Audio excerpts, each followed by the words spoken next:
It's the biggest story in sports. Caitlin Clark has been the catalyst the WNBA has needed. Just like Tiger transformed golf, Clark has sports talk shows chatting more about the WNBA than even the NBA. And may I remind you, it's the week of the NBA Finals. It's crazy, but the Sin City Beat panel is absolutely here for it. Don't go anywhere because Sin City Beat starts right now. From Las Vegas, this is Sin City Beat. Hello and welcome. Thanks for joining us on Sin City Beat. I'm Mike Davis. Thanks for spending some time. Sin City Beat is the show that dissects the Vegas sports world through the eyes of the sports reporters and storytellers leading the charge. On today's show, we're digging in to all this meaty WNBA talk. Joining the action on the panel today, we have Case Kiefer, assistant sports editor of the Las Vegas Sun. We have our very own sports reporter with Fox 5 Las Vegas, Mariah Janos, and last but not least, Hugh Myers with ESPN Las Vegas. Great to have you guys with us. So let's start here. It's a big issue. It's commanding all the attention in the sports media. It's the body check heard around the world. Oh my God. The Chicago Sky's Chennedy Carter body checks the Messiah, Caitlin Clark, an off-ball foul during an inbounds pass. This happens to anyone else? Well, no one cares. But it happens to Caitlin Clark, and boom, the Chicago Tribune editorial board writes a piece likening it to an assault, okay? Yeah, I'm not kidding. Q, we need you and your beautiful mind more than ever today, my friend.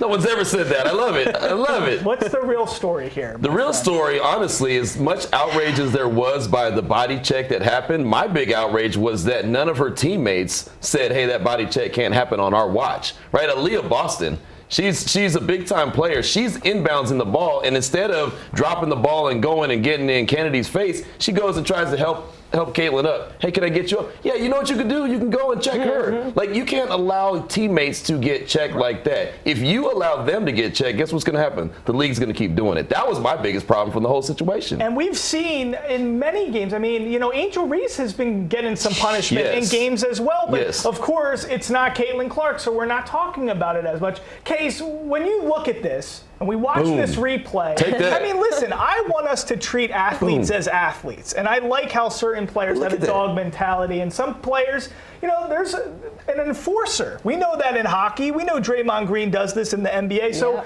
how big of an issue do you have with this? What do you make of this whole situation? Well, I love the way both you guys framed this. I'm really sick of the whole, this never happens, how does this happen, charge her with assault. This happens in like every sport, you know, when there's a person of, especially at Caitlin Clark's level, you know, you get hit, you deal with that stuff. I think we talked months ago about how she was going to be getting roughed up, be physical in these games. This crossed a line, obviously, but I do think the bigger issue is that her teammates didn't really seem to care. I think it'll change now that we have so many people making a big deal about it, but yeah, I mean, let's pump the brakes a little bit. It's not like the end of the world. This isn't the worst thing we've ever seen, but yeah, her teammates, they got to step up a little bit. I just have to say, it's ridiculous. One name, Diana Taurasi. Have y'all ever heard of her? Have you seen her play? She is as physical as it gets. She is a trash talker. She's shoving. She's tripping. Just a few weeks ago, playing here in Vegas, she took down Kelsey Plum and tripped her. And Kelsey's been in the league for what, 6-7 years? It doesn't matter how long you've been in the league. This is what it's made of. WNBA players are like any other athletes. They are competitors. They trash talk. They are physical. They're and it's pros. not going to stop. They're pros. And I'm sorry, Caitlin Clark, you're coming into the league. You've got all this hype around you. Okay, well then let's test it out. How good are you? We're going to guard you as hard as we possibly can. And she can take it. Let's stop making her the damsel in distress. Right. She's in this league for a reason. She runs her mouth more than just as much as anyone else. Talk to 'em. You know what? This is the league. It's like any other sport. And like you said, Draymond Green, that's my biggest comparison right there. Like, we're not stopping everything to talk about him. Listen, I think good press, bad press. This is everything that the WNBA should be excited about. Look at that. Well, this has happened on many fronts. We all remember, what did Michael Jordan famously say? When he started getting targeted and he was getting more popular in the NBA as he was on his ascension, he said, I got to get into the weight room and I got to put on some weight and I got to be able to compete with these veterans who are coming after me. So to me, I think now Caitlin Clark, she's averaging about 17 points a game, but now is the real test. Is she going to take her game to the next level, and is she going to take all this hate and resentment? Listen, there's a lot of resentment going on. A lot of it's because she got a $28 million shoe deal. It's a lot of angles. Asia Wilson. There's a lot of different angles that go into what's going on. Is there resentment, though? Can we agree on sure. that? There's resentment that's going on. There's a bit of racial tone that's going on. There's all of the attention that she's getting. I mean, there's a lot of different elements that I think are playing all into it. Oh, and by the way, the rookie class is so fantastic, and they're here to save the WNBA. The veterans are like, wait, we've been here. We've been here. They're happy that the eyeballs are on it, but they're like, don't mistake. Look at the seasons Asia Wilson's having, and no one's talking about it. That's what I'm saying. I mean, this league has so many new eyes on it this season from fans and media, and that's a great thing. Yep. But do yourself a favor and watch a game that doesn't involve Caitlin Clark, and that is where you will see the best of the best on display, and you'll see a lot of physicality. Just Wednesday night, Asia Wilson lost a contact, got hit in the head, got hit in the face, her nose is bleeding everywhere, and she dropped 36 points. And we're not talking about it because we're looking at these rookies who on some nights drop 3 points. Well, that's where you're wrong, Mariah, because guess what? I say it every week, but I'm going to say it again. Can we please stop talking about Caitlin Clark and give Asia Wilson her due? Yeah. You did the best transition of all time, because coming up, You're welcome. We're doing just that, what nobody else is doing. We're going to give some credit where it's due. We're going to talk about Asia Wilson and this big game of hers. You're watching Sin City Beat.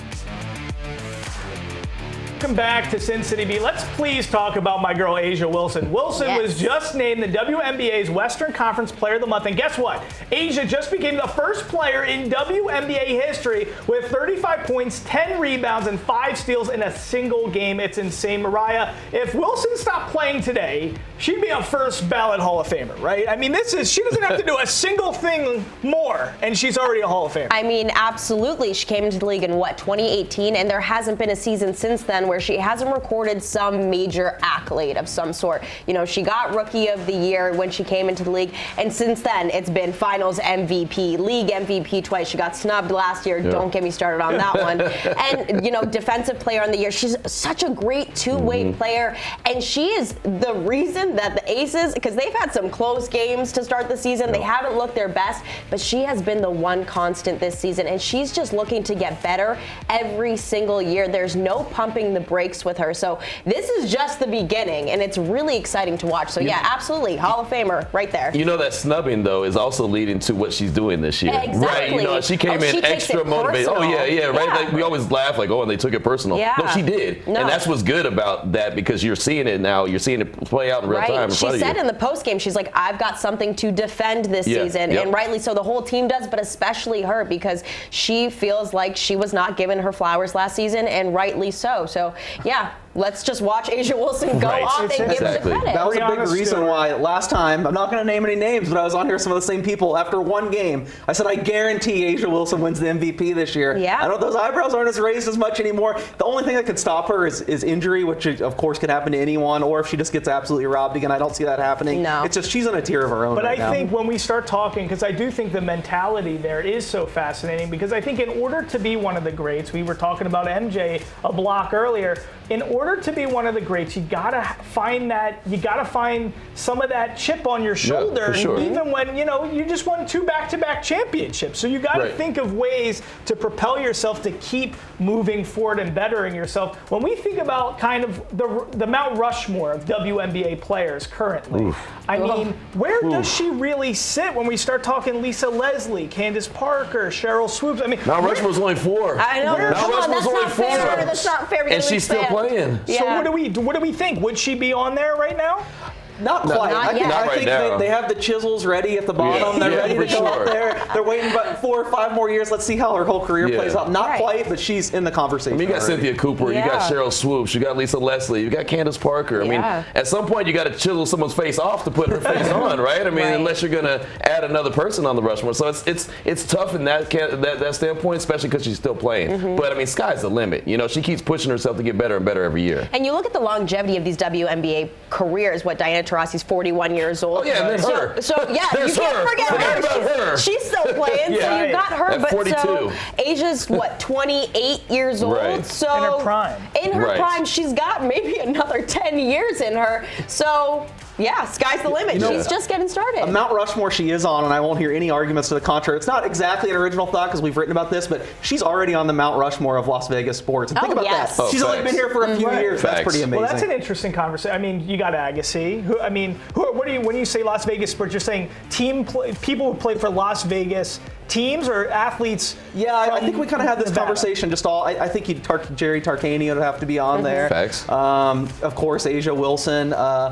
It's tough with the Golden Knights. They won a Stanley Cup. One of the original 6. Yeah. Marc-Andre Fleury's still probably the most beloved player in franchise history, so it's tough. But all I know is Tarkanian and A'ja Wilson. They're on there. Now, as we look at what A'ja's doing on the court this year, is there anything specific from a basketball standpoint? Is there anything different in her game from a basketball standpoint that we think is informing some of these stat lines we keep seeing? I just think, you always know that she's so dangerous around the rim, but I think that she continues to evolve her game where she's able to step back and take a jumper a little bit further back. And I know she's been working on her three-pointer, and that's obviously a big element into the game and period. But I just think, even the way she runs the break, it just seems like she's playing with a different level of intensity. And I don't know if she picked up a little bit from Candace Parker in their time that they played last year, but she has some Candace Parker isms to her. That's what I'm noticing. And it was only, Case? 18, 19 games that they played? Yeah, only a few. But you nailed the word I thought about. I know it's kind of simple, but I think it's intensity, especially on the defensive end. I know that WNBA hasn't gone full NBA where the regular season doesn't really matter. People are playing another gear, but I feel like some of the Aces, some of the Liberty, they have another gear to hit when they're in the playoffs. They're not really going all out. When you watch A'ja Wilson on defense, it's hard to say she's not going all out. She's going crazy every game. 100%. I think that marries a lot what we were talking about earlier in the show. I think that's a big differentiator between the WNBA and the NBA right now, is seeing the intensity that these players are playing with during the regular season. It's something that's certainly lost in the NBA game. But guys, basketball is all about big threes, of course. And next up the panel, you guys are going to get to build your own big three. You guys are basically Ice Cube at this point. You don't want to miss this. It's going to be really interesting. We're building a big three.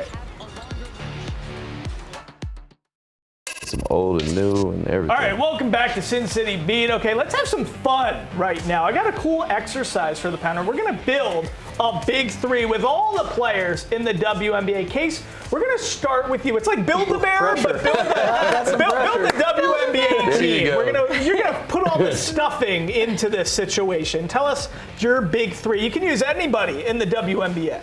Well, I think A'ja Wilson has to be on your list. I'm immediately throwing out your list if she isn't on it. Beyond that, there's a lot of players you can argue. So I'm starting with A'ja Wilson. Then I'm going to go with the reigning MVP, even if she maybe didn't deserve it, Breanna Stewart. I feel like you've got to have a New York Liberty player there. To me, they're still the clear second most talented team. And I think she's kind of the head of the snake. And I kind of went hyper-current for the last one.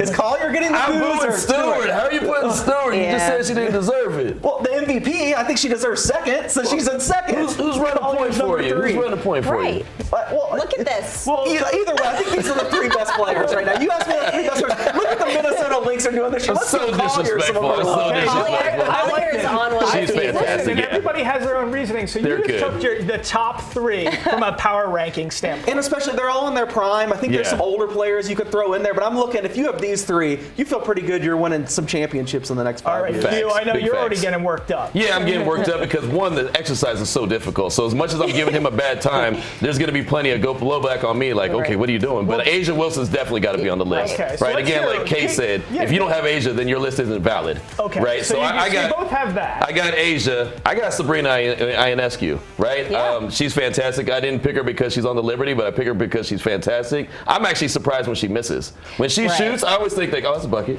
Yeah. Right? That's just how she is. And then I went to Dallas, who actually the Aces just defeated, and went with Arike Agumbawa. Yeah, there you go. Thank you. I always struggle with her last name, but I don't struggle with her buckets because she can get buckets. He was critical, so I be critical. It's all offense on the final two. No, you got A'ja as a defender and offense. Sabrina and Arike are buckets. What are you talking they about? are buckets. His is very offensive focused. You think your big three would beat Q's? No way. No, and their coach is terrible. I mean, look at the coach. The coach GM situation could be shaky. All right, Mariah, how about you? I think mine's a little bit more balanced. Just saying, okay, so A'ja, obviously. We can't not have A'ja, and I don't need to explain it at this point. Facts. Jackie Young. I was hesitant to take two aces, but they're loaded for a reason. Respect. Absolutely. Jackie Young, Respect. she is a bucket, one of the best two-way players in the league, still underrated, silent assassin. Need I say more? Kalia Copper. Every time, no matter what team she's on, every time she sets foot in Vegas, she goes off, and that says something about her. You know, she won WNBA Finals MVP on a team with Candace Parker, Courtney Vandersloot. She is a great player. She is a great scorer. So I really like it. I think with this big three, you have a nice balance of defense and shooters that can really go off. So that is my big three. She was brave enough to walk that plank, too. Yeah. She went with two aces. Like, in my heart, I was like, man, you got to go with Jackie. You got to go with Asia. Right. There's so much No, talent. I But then I was like, couldn't split 'em up. I don't want to split up the rest of the league. Yeah. I don't want to disrespect them. So props to Mariah. I don't talk about it a lot on this show, but I'm a big analytics guy. My list was really informed analytically. The one thing I'll say, the top 4 analytic players that this was year. a show-off comment. Listen, Right, exactly. this is I'm good at math. No, it was my 3, and Jackie Young is the other one who should have been in there. She's Yeah. ahead of probably my last 2. She's probably been analytically the second best player in the WNBA Well, this can year. I just She say deserved something, it. ladies And she and could have gentlemen? dribbled the ball up When for you're you. in the mall and you got your youngin with you and you're going to Build-A-Bear, do analytics come to Right. mind when you're selecting a teddy bear? No. That's not how it works. You want the gotta- best outfit. You got to think emotions. You got to think more. You got to think about intangibles, okay? Let's go to my list here. This is the big 3, all right? Just picture yourself in a Build-A-Bear right now. If you were at a Build-A-Bear right now, Okay. and these were all teddy bears, the Caitlin Clark one's not even in stock anymore. You can't find Right, that. right. So listen, You're playing in your pockets. Right. Yeah. Asia Okay. Wilson, we know. Okay. What this woman has done to this sport. I mean, she's finally getting the due she deserves, and with everything Caitlin Clark's bringing to the game now, Asia Wilson is just going to become more and more of a star. I hope the Asia Wilson Build-A-Bear has that platinum hair. I want the platinum you go. hair. on Yeah, that that'd teddy be bear. good. There you go. Caitlin Clark. This is a Jerry selling Jones out arenas. movie. Right. You're right. She's the Beatles. Exactly. I Let's mean, get man. some mania. Let's make Yeah, this. I'm mad This at is you. more. It's entertainment and it's sport. Yeah. And then I couldn't help myself. Right. We all saw what Sabrina did during NBA All-Star Weekend. Boom. She's a bucket. But did you hear see that? what she didn't do during the finals? That's all I'm saying. Ooh. But here's what I'm thinking. Chill it. I'm thinking, look at that combination. Yeah. It's almost like the Splash Brothers now coming into the WNBA. You got Curry, you got Clay. I mean, what they can do from the perimeter, a little Asia Wilson, Yeah. cut and kick, action, boom. I'm liking it. So that's my big 3 right there. Case, say something analytical. You have the highest franchise valuation, so I think you're going to be raking in the cash. Yeah, but we're yeah. trying to win games on the Exactly. court I'm over saying, are you here. trying to win or are you trying to fill seats? Because Why can't you do both? You but can. You why- can. No, I you don't can. think that three. I mean, it's will not do like well. Caitlin's not good. She's good, but she needs more time. She just hasn't. She hasn't. She's She gotta hasn't cook a built it little yet. more. Yeah, she's got to get in the weight room. She's getting checked because of I- people like Mike throwing her on the big 3. I already. got a little bit of Dana White in me. I There mean, you go. listen, the All right. Beatles, they're the best band of all time, and they also got the mania. So there's nothing wrong with that. I ain't mad at Listen, you. guys, the Aces have some big games coming up. We're going to take a look at the schedule after these words. Anymore. All right, here we go. Welcome back to Sin City Beat. We're talkative today on today's show. Listen, you can't help it. It's Caitlin Clark show. Let's take a look at the upcoming schedule. It's though. Asia that- Wilson show. about to It's the say, is it all really right, Caitlin yes, Clark it's, show? Yes, Super fan over here. Come on. It's the Asia Wilson show. Been All right, building guys. bears. The Aces just wrapped up a game with the Wings. Now they face a stretch of tough games. They got the Storm, they got the Sparks, and they got the Lynx. So, Case, what do you expect from these slate of games? Well, I've already kind of revealed myself as being a Lynx homer, I guess, by being the only one with Nafisha Collier on the Big 3. I'm looking forward to They're that good. game because Yeah. They went to Minnesota and they kind of humbled them. I mean, the Lynx are the up-and-coming team. What they're doing this year has been amazing, and the Aces, I feel like that was the best they looked all year. Really, just from the opening tip, really beat them down. I think the Lynx are going to be hungry for another shot at them. So, to me, of those 3 games, I mean, the Sparks are really down right now. The Storm, they can score, but I like that Lynx game. I want to see the rematch. Becky Hammond literally said after that game that was the most complete game they had played all season, and they're trying to mimic that going forward. So that is definitely a game to circle. Just the talent. I expected it to be more of a rebuild year for Minnesota, and that doesn't really seem to be the case at all. The Sparks, on the other hand, they are down in the dumps with But Hammond's that rebuild. balling. Hamby's balling, but What's gotten into her? she's a former ace. I What are you know, gonna but do? man, I mean, Most improved player she's the award only winner. one. Man, The facts. Sparks have great coaching, which is why Yeah. they sometimes come into Michelob Ultra Arena and pull the upset. So I wouldn't be surprised if that gets a little tighter than expected. And same goes for the Storm. They can shoot, and the issue with the Aces right now seems to be a lot of perimeter defense. So we'll see. Well, the other big issue is I think all these games are going to be very competitive because they're still trying to find their way without Chelsea Gray. Right? I mean, and you're seeing how much she means to this team because she's not there. Sometimes you don't know how much somebody means to a team until they're not there. And now you're seeing Jackie Young is responsible for bringing the ball up. You're seeing Kelsey be more responsible. And everything's not moving as quickly and as fluidly as they would like. And so you see they have lapses. And when they have lapses, that's when a De'Erica Hamby goes off for like 10 buckets in a row. So it's like weird, right? All of a sudden, all just like runs will happen. So I think these games will all be competitive as they still continue to try to find their way. You guys have sold me on the Sparks game. Talk about being motivated and have a bone to pick. I think every time Hamby plays the Aces, she's got something to say. So maybe that game's going to be better than I give her credit. I just want to see that game for Cameron Brink. Is that bad? No, Cameron's going to be great. She's playing really good defense. Yeah. Now, I'm going to put it like that. She was playing really good defense. She came into the league with some expectations to be a little bit more effective offensively. Yes. I think she acknowledged it the other day. She said, I ain't going to be in the league too much longer if I keep playing like this. Really? But she's able to block shots. She's able to, grab boards. But her offensive game is, she's still looking for it. She's like Finding Nemo. She's still looking for it, right? Mike's fully on board with the rookie revolution. He's the Caitlin Clark super fan on this panel. Cameron Brink, he's spending all this time on Instagram. Listen, and he's going for Mika Mule when she gets here with the Storm. There's a theme that we're getting here. I'm just saying. I'm just saying, Monica McNutt can come at me and say, I'm not going to try and be something I'm not. I'm getting into the WNBA more now. And that's okay. You're a new booty. It's okay. Why am I going to sit here and make pretend like I've been, having WNBA League Pass for the past 12 years? I have that this year, believe it or not. I have it this year. What do they call it? WNBA League Pass.